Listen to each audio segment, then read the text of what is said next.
So have you ever sat down at a really high-end restaurant and just felt like the staff was somehow reading your mind?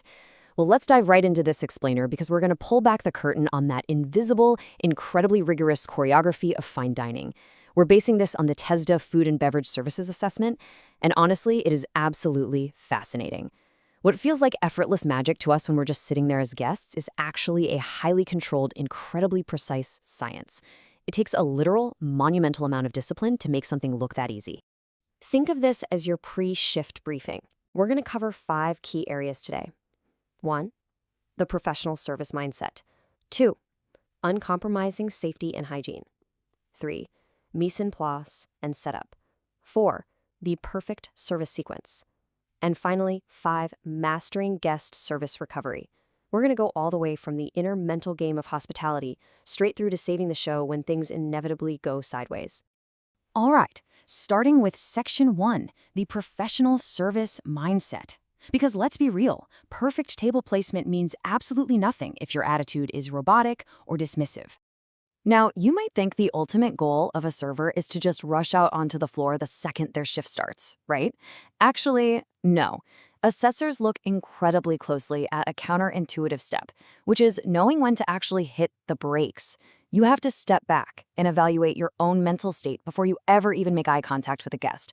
True hospitality requires just a massive amount of self-awareness before the service even kicks off. There's this brilliant concept called the HALT rule. It dictates that you absolutely must pause and reset if you are hungry, angry, late, or tired. If you're experiencing any of those 4 things, you are a literal liability on the floor. And why is that? Well, we've all had that waiter who brings their terrible day right to our table, right? True hospitality means building an impenetrable wall between your personal stress and that dining room. You're there to create an experience, not to share your bad day.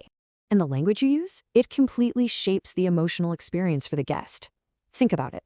If you acknowledge a wait by saying, "I sincerely apologize for the wait, sir or ma'am," you're showing profound respect.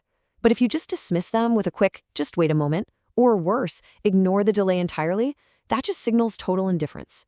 One approach builds a connection, and the other destroys it before they've even taken a bite. Moving right along to Section 2, uncompromising safety and hygiene. This is the high-stakes stuff that goes way beyond just wiping down a table. 5 to 60 degrees Celsius, you really have to burn this into your memory. This is the infamous temperature danger zone. In this exact window, bacteria don't just grow, they thrive. They can potentially double every 20 minutes under the right conditions. Food literally cannot linger in this zone for even a moment. Managing this temperature window is one of the most absolutely crucial, invisible wars being fought behind those kitchen doors to keep guests safe. And speaking of hygiene, during the mandatory 20-second hand-washing routine, assessors are laser-focused on one highly specific thing: your thumbs. Think about it for a second. It's the most active digit when you're gripping a plate, handing over a wine glass, or placing silverware. But statistically, it's the area we all miss the most when casually washing our hands. If you forget the thumb, you are directly cross-contaminating the entire dining room. Okay, let's jump into Section 3, mise en place and setup. Before a single guest walks through the front door, the physical stage has to be flawlessly set. You've probably heard the French term mise en place. It translates to everything in its place, and it is the foundational philosophy of the whole industry. Listen, if you have to pause a conversation with a guest to go hunt down a spare napkin, a pen, or some ketchup during live service, you've already broken the spell. A truly prepared server never breaks their attention away from the guest because every single thing they could possibly need is already perfectly stationed right there. And setting the table itself is an exact science. You start with a silence cloth. It's this hidden layer that muffles the clinking of heavy plates and stops the main tablecloth from sliding around. Then you place the show plate right in the dead center to act as your anchor. Finally, utensils go from the outside in. Why outside in? So the guest naturally reaches for the outermost fork for their appetizer and seamlessly works their way inward as the courses arrive. It's totally intuitive for the guest. But here is the tiny little detail where candidates fail the most: the knife blade. By strict tradition, the blade must always face inward, toward the plate. Now, it might seem super pedantic, right? But an outward-facing blade is a literal hazard. When a server is rapid clearing plates from a really busy table, an outward blade can easily slice a finger. Basically, every rule in hospitality has a very practical, usually safety-driven origin. Which brings us to section 4, the perfect service sequence. The stage is set, the dining room is ready, and now we enter the live performance. This sequence is essentially a server's marathon. Notice that 30-second mark right at the very beginning. If a guest is left waiting for more than half a minute without even a simple nod or an "I'll be right with you," dining anxiety kicks in. They instantly start feeling ignored, and that forms a negative impression you will spend the rest of the night trying to dig yourself out of. Acknowledging arrival immediately is the golden rule for everything that follows. Now, to avoid that super amateur move of awkwardly auctioning off food at the table, the whole, who had the salmon routine, professionals use a totally invisible map. It's a clockwise seat numbering system. You just assign the chair facing the entrance as seat 1, number the remaining seats clockwise, and write it exactly like that on your pad. That way, literally any server in the building can drop the right plate to the right person without saying a word. It's like magic.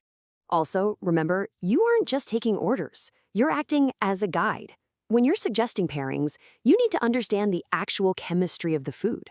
For instance, the high tannins in a bold, full-bodied red wine, like a Cabernet Sauvignon, will specifically bind to and strip fat molecules right off your tongue when you're eating a rich steak. It literally cleanses your palate for the next bite. It's absolute science disguised as pure luxury. As you're actually executing the service, there are strict spatial rules you follow. You serve food from the left, you remove dishes from the right, and you serve beverages from the right. And obviously, never ever reach across a guest. By following these golden standards universally, the entire service team moves like a coordinated flock of birds. They never cross paths, they never bump elbows, and they create this seamless flow without invading anyone's personal space. And finally, section 5, mastering guest service recovery. Because no matter how perfect the choreography is, mistakes are going to happen. When things do go wrong, true professionals use the last method. Listen completely, apologize sincerely, solve immediately, and thank the guest. Notice what's missing from that? Yeah, making excuses or throwing the kitchen under the bus. You take full institutional ownership. You listen, you apologize with zero caveats, you fix it fast, and you actually thank the guest for giving you the chance to make it right. So what does this all mean? Well, once you see the hidden mechanics, the discipline, and the deep psychology of true hospitality, it entirely changes how you're going to experience your next meal out. You're definitely going to start noticing the invisible seat numbers, those 30-second greetings, and yes, I guarantee you'll be checking the direction of your knife blade.